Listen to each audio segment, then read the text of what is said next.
कि किस पृष्ठ पर आपने कौन सी पंक्ति पढ़ी और उस पंक्ति को पढ़ने में आपको क्या चीज समझ में नहीं आई। किसी ने कुछ पढ़ा हो तो बताएं, अन्यथा फिर किसी दूसरे पृष्ठ पे चलते हैं। ठीक है,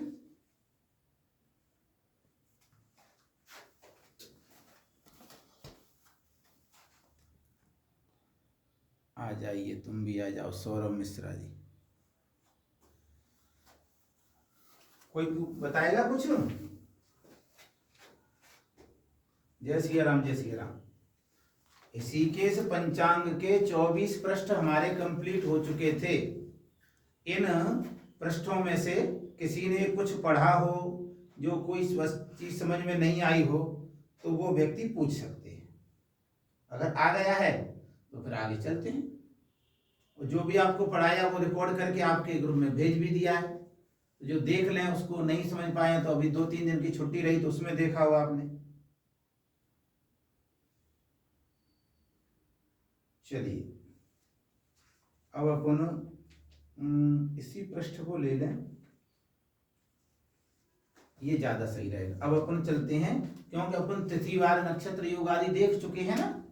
तो सबसे पहले ऋषिकेश पंचांग के ऊपर वाले पृष्ठ पर यह विवाह में पंचसला का चक्र दिया गया है।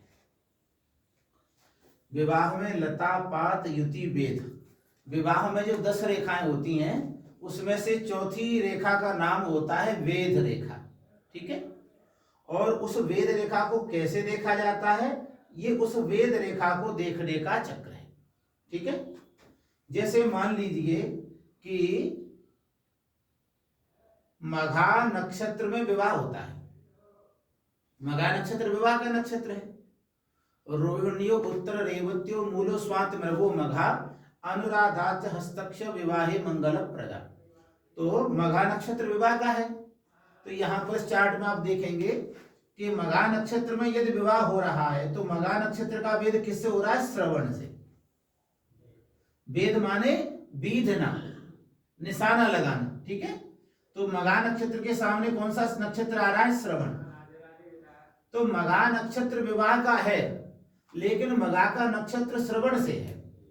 अगर श्रवण नक्षत्र में कोई पाप ग्रह चल रहा होगा तो उस पाप ग्रह के श्रवण में होने मात्र से मघा नक्षत्र दूषित हो जाएगा। फिर मघा नक्षत्र को विवाह में ग्रहण नहीं किया जाएगा। तो इसी चक्र का नाम क्या हो जाता है? पंचसला का चक्र। जैसे इन्होंने एक टेढ़ी रेखा बना दी, इधर लिख दिया मघा, इधर क्या लिखा हुआ है? श्रवण। ठीक है भाई, किस विवाह के 11 नक्षत्र हैं, अथवा हम कोई भी मुहूर्त कर रहे हैं, विवाह छोड़िए, परंतु ये विवाह में ही लेना है। इस चक्र के ऊपर लिखा हुआ है विवाह पंचसला का, और अन्य कार्यों के लिए लिखा हुआ है विवाह से अन्य कार्यों में ये सप्तसला का चक्र लिया जाएगा। ठीक है, तो वहां पर विवाह में मघा का वेद किससे हो रहा है? श्रवण से। लेकिन सप्तसलाका में मघा का वेद हो रहा है भरणी से। अंतर है। तो ये वेद कैसे देखा जाएगा?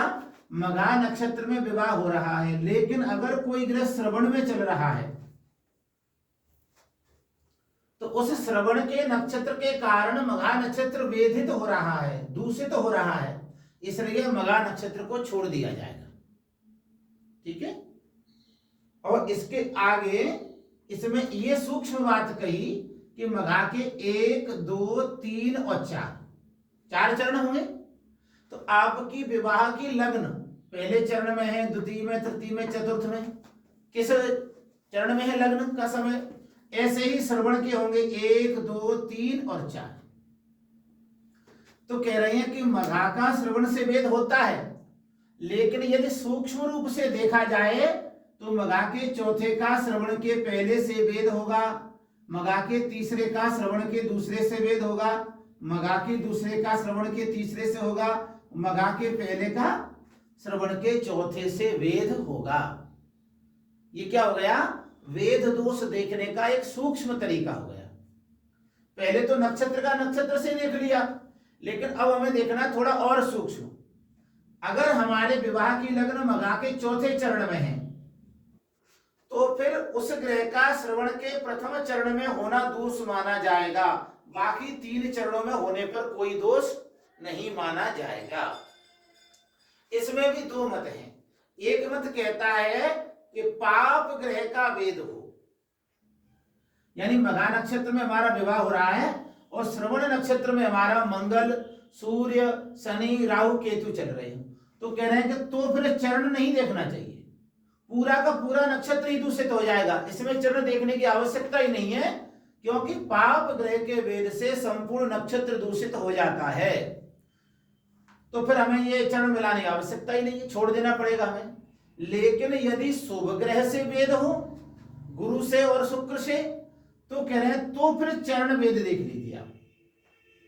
यानी मघा नक्षत्र में विवाह हो रहा है और श्रवण नक्षत्र के प्रथम चरण पे गुरु शुक्र यदि होंगे तो विवाह हमें छोड़ना पड़ेगा, क्योंकि यहां पर क्या हो रहा है, चरणों में भी वेद हो रहा है, नक्षत्रों में भी वेद और चरण में भी वेद, तो छोड़ना पड़ेगा। लेकिन बाकी 3 चरणों में यदि शुभ ग्रह है तो उसको ग्रहण किया जा सकता है। मतलब पाप ग्रह में पूर्ण नक्षत्र त्याग करना पड़ता है, इसमें चरण विचार नहीं करना चाहिए। पाप ग्रह से हो रहा है तो, और शुभ ग्रह से हो रहा है तो चरण वेद देख लेना चाहिए। अगर चरण वेद त्याज्य है, अगर चरणों का वेद नहीं हो रहा है तो हम उसको ले सकते हैं, इसको कहते हैं पंचसला का वेद। ऐसे ही 27 नक्षत्रों का बना करके हम चरण वेद देख सकते हैं, और नक्षत्र वेद के लिए तो चार्ट बना ही है, ये केवल विवाह में चलेगा।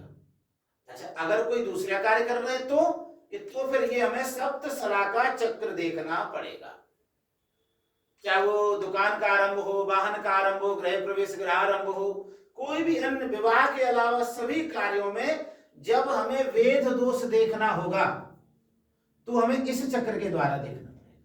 मान लीजिए हम मघा में ही कोई शुभ कार्य कर रहे हैं, तो फिर मघा नक्षत्र का श्रवण से थोड़ी है, इसमें मघा नक्षत्र का वेद भरणी नक्षत्र से हो रहा है, इसका मतलब भरणी पर कोई पाप ग्रह नहीं होना चाहिए।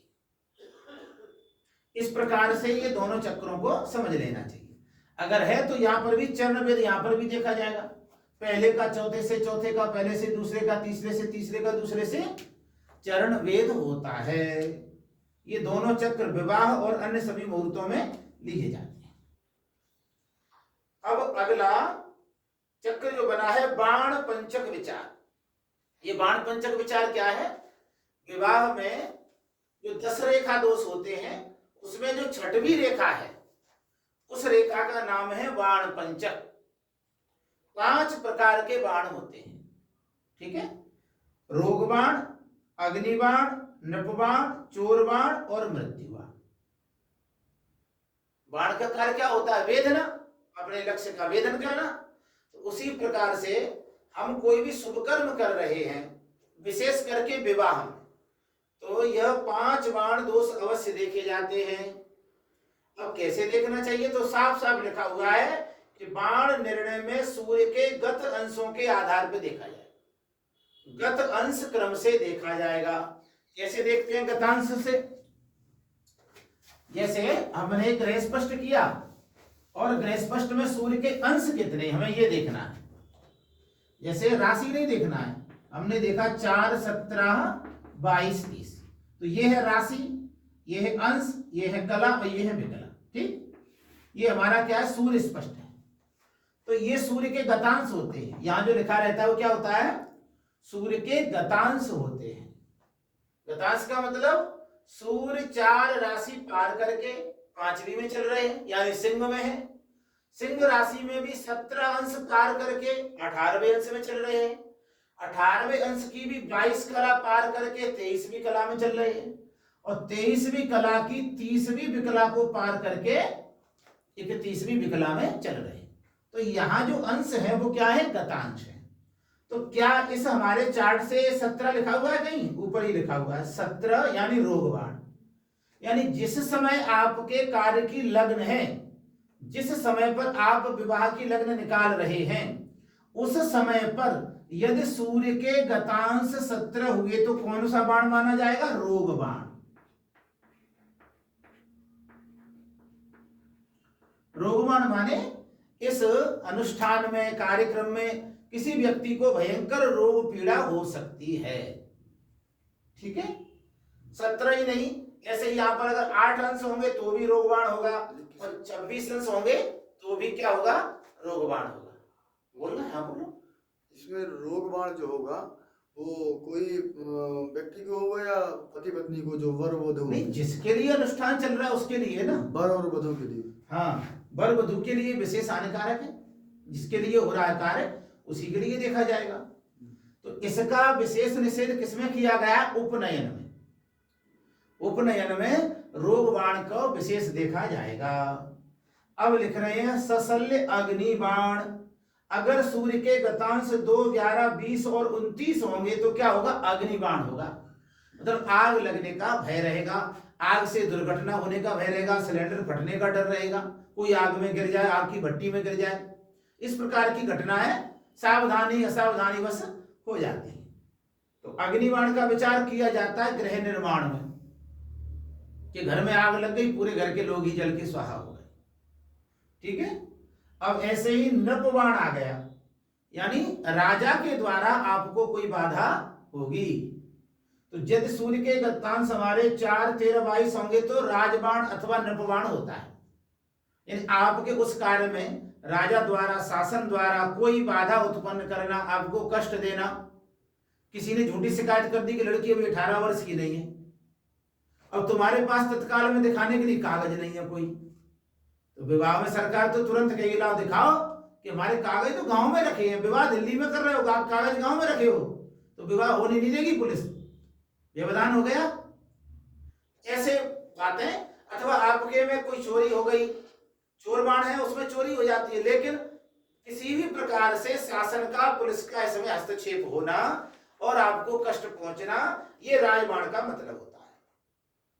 यदि सूर्य के गतांश 6, 15, 24 होंगे तो चोर बाण होता है, इसमें चोरी हो जाने का भय है। विशेष करके यात्रा में देखा जाता है। यात्रा में जा रहे हो, पूरा थैलाई गायब हो गया, मोबाइल चोरी हो गया, पर्स चोरी हो गया, तो ये यात्रा में विशेष वर्जित बताया है। और 5वां है मृत्युबाण। 1, 10, 19, 28 इस जगह पर अंशों के स्थान पर 1, 10, 19, 28 होंगे तो क्या माना जाएगा? मृत्युबाण। किसी की मृत्यु अथवा मृत्यु तुल्य कष्ट, एक्सीडेंट होना, दुर्घटना होना, थोड़ा थोड़ा बच जाना, ऐसे फल मृत्युबाण के अंतर्गत आ जाते हैं। अच्छा, ये कह रहा हूँ, हाँ। जैसे कि ये जो अंश इसमें लिखे हुए हैं, हाँ। ये इन्हीं अंशों में सूर्य है तभी ऐसा हो? हाँ बिल्कुल कि मतलब इनके जैसे आगे पीछे या नहीं, कला आगे विकला, पीछे नहीं, कला विकला सहित नहीं, कला विकला नहीं देखना है। अच्छा, अंश देखना, अंश ही देखना है, राशि भी नहीं देखना है, कला विकला, केवल अंश मिलान करना है हमें बस। और वो भी कब? ये नहीं कि सुबह मिलान कर लिया, कर्म काल के समय पर। हो सकता है मान लीजिए कि अभी यहाँ 22 कला है, तो रात्रि 40 घटी इष्ट काल पे क्या होगा? यहाँ 18 नहीं हो जाएगा? तो रात्रि 2 बजे यहाँ 18 हो जाएंगे, आप सुबह का 17 लिखे हुए बैठे, तो आप कह रहे हैं कि इसमें तो क्या है?